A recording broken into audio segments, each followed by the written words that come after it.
Mirë të nderuar teleshikues, ne rikthehemi sërish në studio në këtë transmetim të drejt për drejt këtu në ekranin e televizionit Fox News. Vjojmë të mbetemi po së bashku në këndin e të ftuarit të ditës. Për gjatë minutave në vijim do të ndalemi dhe do të fokusohemi tek konferenca e 4 të ndërqeveritare dhe çelja e grup kapitullit të dytë, konkretisht tregu i brendshëm sa afër ndodhet Shqipëria në integrimin e saj drejt familjes së madhe europiane, një ëndër tashmë kjo mbi 30 vjeçare ka qenë kryeministri i vendit Edi Rama, i cili ka theksuar se negociatat do të mbyllen në vitin 2027 dhe Shqipëria do të jetë pjesë e Bashkimit Evropian në vitin 2030, por a është totalisht e mundur ky premtim i kryeministrit të vendit Edi Rama? Kjo mbetet për tu parë në bazë të ecurisë së punimeve dhe grup kapitujve të ndryshëm.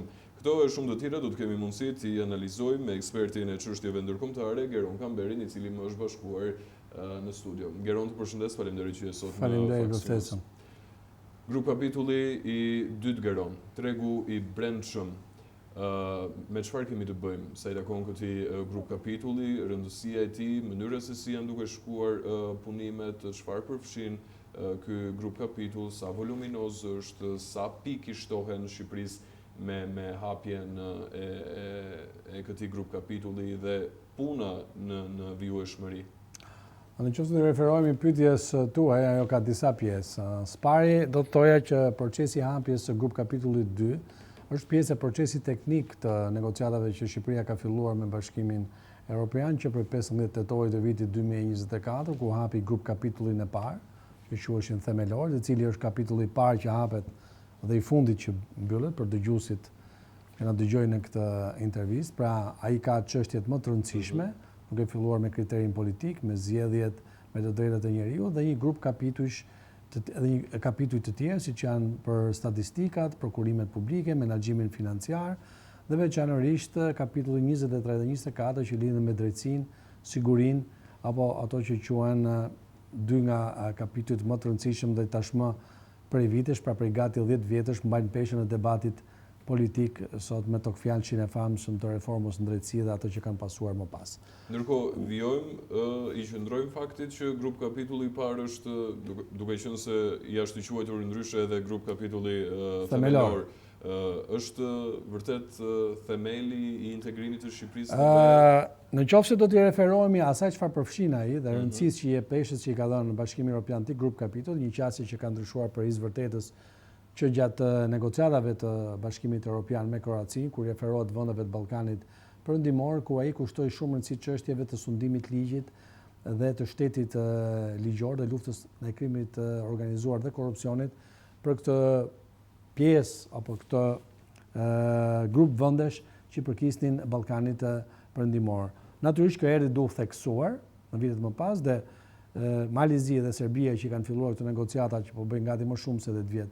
Malizi në 2012 dhe Serbia në 2014 kanë ardhur duke e theksuar këtë qasje që tashmë është përfaqësuar në grup kapitullin 1 që ka marrë dhe emrin themelorët, mbas metodologjisë së re që u miratua në 5 shkurt 2020.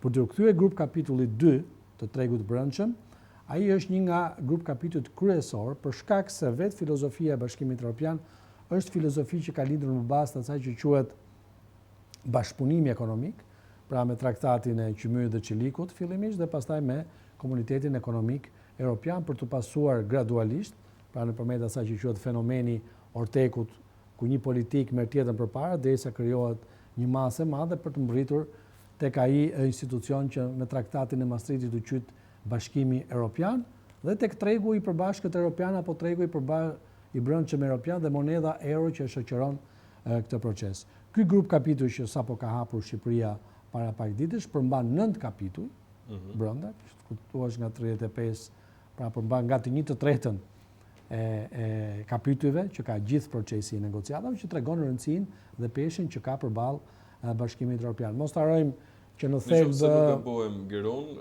lëvizje e lirë e mallrave, liria e lëvizjes së punonjësve, të drejtën e themelimit dhe ofrimit të shërbimeve, lëvizje e lirë e kapitalit, të drejtën e kompanive, pronësinë intelektuale, politikat e konkurrencës, mbrojtja e konsumatorit dhe shëndetit. Pra kjo është pak a shumë ajo e cila përfaqëson tregun e brendshëm. Pikërisht, por edhe nëse juve i renditët të 9 kapituj, janë edhe disa kapituj tjerë që bëjnë pjesë në grup kapitujt e tjerë, siç është 3, 4 dhe 5, që gjithsesi takohen me këtë grup kapituj, pra me tregun e përbashkët. Duke filluar që me arsimin, që me çështjet e politikave të zhvillimit rural, bujqësor e kështu me radhë. Pra është një kapitull që do të marrë kohë të konsiderueshme, si thua, pavarësisht afatit që është vendosur për të përmbyllur brenda vitit 2027, por presioni ose aspekti kurzimi që do ketë procesi negociator mbi këtë grup kapitull dhe kapitull që janë brenda saj, do të jetë shumë i rëndësishëm se po marrim vetëm një element.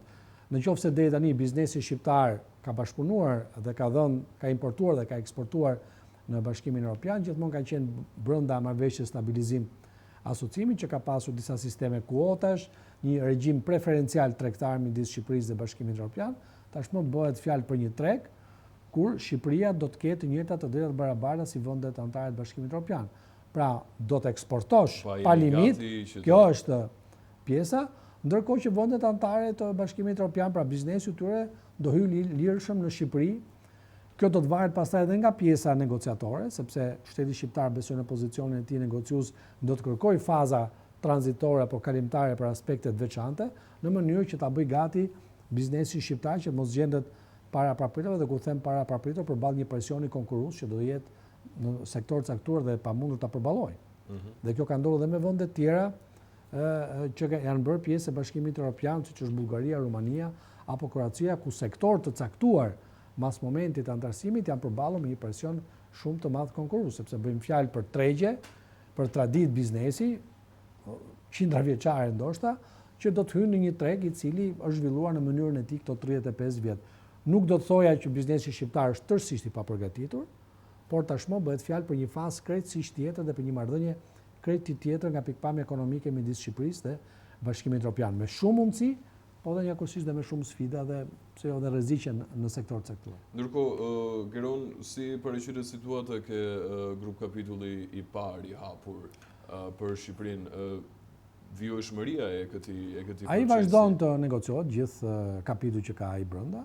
Besoj Shqipëria, pikërisht, Shqipëria brenda atij grup kapitulli ka një test të radhës, që janë zgjedhjet e përgjithshme parlamentare, pjesë e kriterit politik, dhe janë shumë të rëndësishme. Fushata elektorale sapo ka filluar, deri tani po zhvillohet pavarësisht retorikës politike e qetë. Ajo që është e rëndësishme do të jetë dita e zgjedhjeve dhe ajo që do vijë më pas, dhe në fund rezultati që duhet i bindë gjitha palët që ka qenë i drejtë dhe i pranueshëm për të mos hyrë në ciklet që ne tashmë i njohim të kundërshtimit të rezultateve zgjedhore, pavarësisht argumentave që mund të kenë palët. Pra nuk përjashtohet procesi i kundërshtimit të rezultatit, sepse janë gjithë mekanizmat që kanë ndërtuar kodi zgjedhor, por do të thojë nga pikpamjen e cilësisë procesit.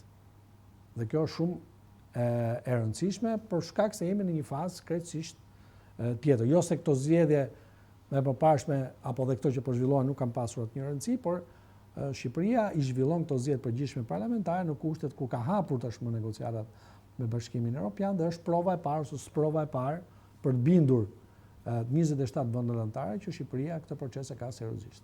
Çfarë presim në vijim, Geron? A jemi drejt çeljes dhe hapjes së një tjetër grup kapitulli, dhe nëse po, kur do të jetë? Kjo duhet kemi parasysh diçka. Procesi negociator midis Bashkimit Evropian tani për tani, në këtë moment që po flasim, lëviz në një thoja dualizëm midis Shqipërisë dhe Komisionit Evropian, po edhe vendeve anëtare. Po ku them dualizëm është më shumë midis Shqipërisë dhe Komisionit Evropian, i cili ka përfunduar tashmë procesin nga periudha nga 27 korriku 2022 deri në 15 tetor 2024.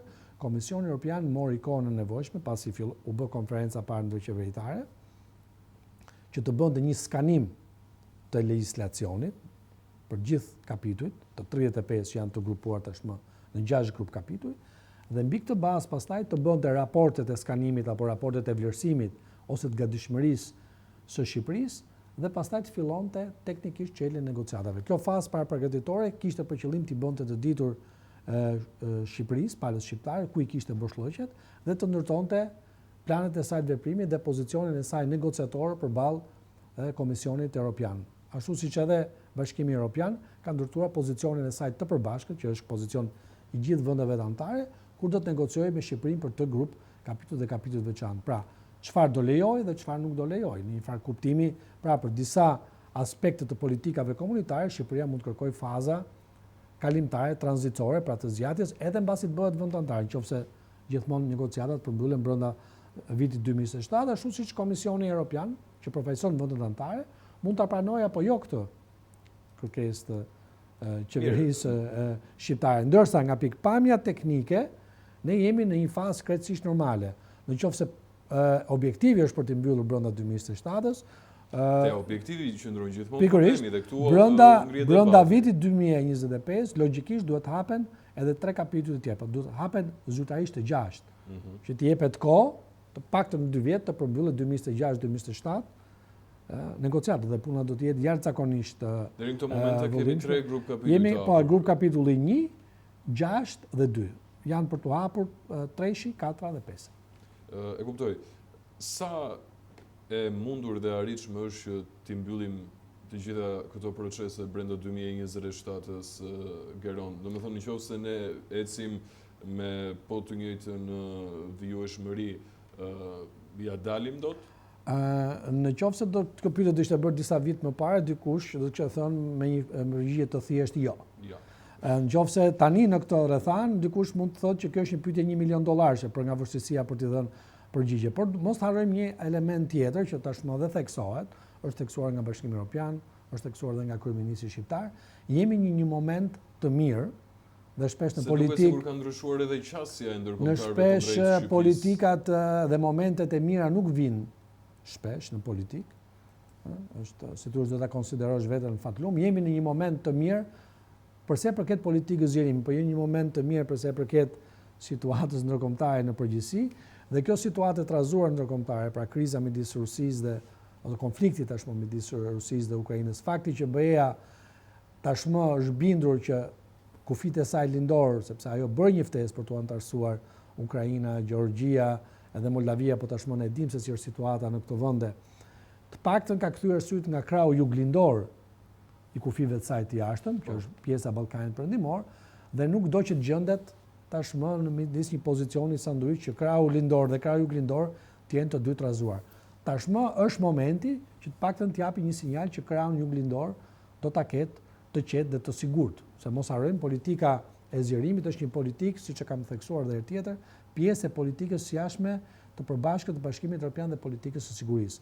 Pa bën pjesë në këtë politikë, po them pavarësisht se Bashkimi Evropian përfiton që nuk ka një politikë unike të jashtme, por ka një politikë të përbashkët, e cila mbështet mbi disa parime. Dhe në këtë rast kjo është ajo çfarë vlen të theksohet edhe për ata që na dëgjojnë. Pra ka një moment të mirë gjeopolitik, gjeostrategjik, të cilën në këtë rast për shkak se Shqipërisë dhe Malit Zi ju është bërë ditur edhe në strategjinë e zgjerimit, po edhe në deklaratën që kanë shpallur qoftë komisionera von der Leyen, po edhe komisionera e zgjerimit Kos, pasi morën postet e tyre, që ne synojmë që brenda 2029-s, pra mandatit të tyre të parë, të përmbyllin negociatat dhe të ofrojnë ftesën për zgjerim 2 vendeve që janë Shqipëria dhe Mali Zi. Ndërsa periudha të shtuar drejt Shqipërisë, Geron, duke marrë parasysh faktin e fjalës komisioneres Kos në konferencën e fundit ndërqeveritare, por edhe një sër diplomatësh tepër të rëndësishëm të Bashkimit Evropian. Përkundër vendeve tjera që janë përfshirë tashmë në këtë proces, pra Serbia, Maqedonia, Bosnia, Kosova, Shqipëria dhe Mali Zi konsiderohen si 2 vende të cilët në këtë proces nuk kanë probleme të tjera të rëndësishme të cilët mund të kurzojnë procesin zgjerimi. Ne dimë tashmë që Maqedonia e Veriut ka hyrë prapë në një cikël apo një rreth vicioz me vetën bullgare.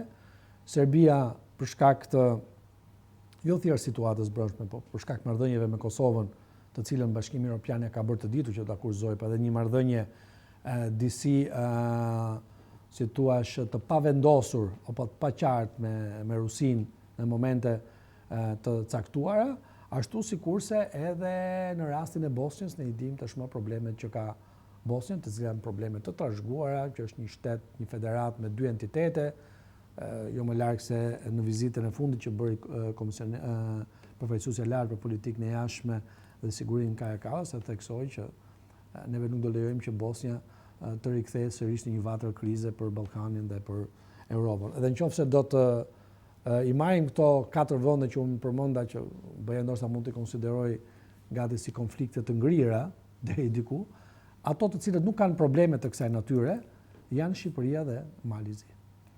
Edhe për shkak situatës së tyre të brendshme, pavarësisht situatës që ka pas Malizi, dhe një nga arsyet që është përfshirë dhe Malizi është fakti që e ka filluar këtë proces negociator shumë herë, që në 2012, por tashmë edhe për shkak situatës brendshme ata duan të japin, nuk duan të dekurajojnë forcat pro-europiane brenda Malizit. Nëse Shqipëria nuk ka probleme të kësaj natyre, edhe në paktën në këtë periudhë që ne, po testi që ka Shqipëria, siç e përmenda pak më lart, janë zgjedhjet, dhe ishin test shumë rëndësishëm dhe për izë vërtetës, zgjedhjet shpesh jo se do të ndikojnë cilësia e zhvillimit të zgjedhjeve.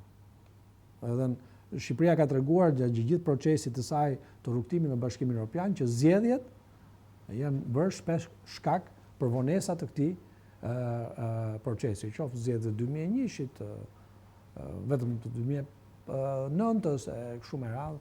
Kështu që është shumë e rëndësishme ky proces. Mirë, nëse se zgjedhjet parlamentare i kalojnë me suksesin më të madh Geron, çfarë do të rrezikonte një mospranim të Shqipërisë dhe një pengim të Shqipërisë për në Bashkimin Evropian?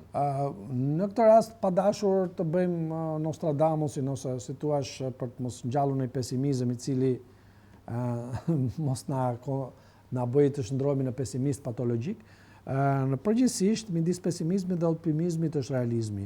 Dhe mua më pëlqen të jem realist në këtë proces. Natyrisht momenti gjeopolitik dhe gjeostrategjik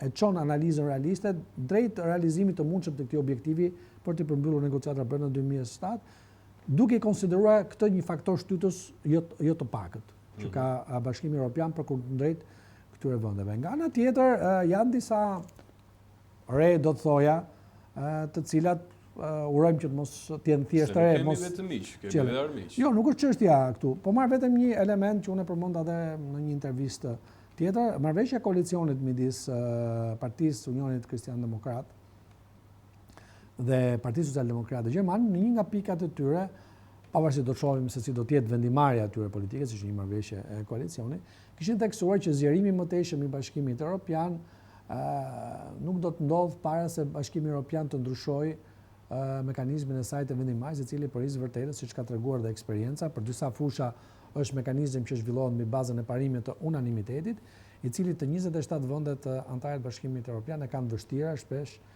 të kenë një mendim të përbashkët për çështje të caktuara.